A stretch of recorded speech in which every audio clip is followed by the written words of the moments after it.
I think the fact that we are a small charity, but we really care about the people who have suffered in the past like we have, and therefore I want to reach out to those people who have either survived brain cancer or have lost somebody from it so that we can help them in any way they can in their journey to get through their grief.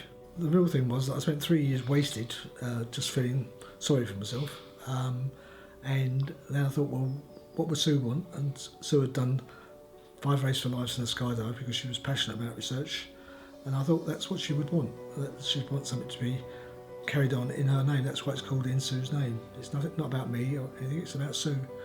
Sue hadn't been feeling well for a few weeks beforehand, but nothing dramatic. It was only when she went into work on the Monday and during the break somebody gave her a cup of tea that went straight through her hands.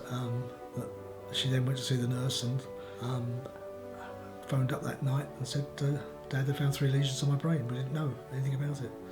And the fact was, she was told it would be 6 months to a year, but it was only 6 weeks. So that was hard. And I think that's the thing about brain tumours, which most people will tell you, it kills more young people under 40 than any other form of cancer, and it gets less than 1% of research. That is probably the key to the whole thing, why I do what I do. There are advances being made in gene immunotherapy, which is right across the cancer spectrum, but it's still too early. The biggest problem I have in dealing with the brain, you've got to isolate where the tumour is, and then you've got to reach that tumour without damaging the other parts of the brain.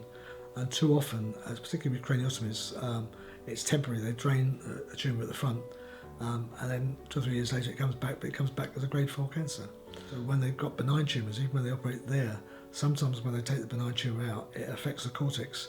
So people have problems with slurring of speech, they have short-term memory loss and things like that.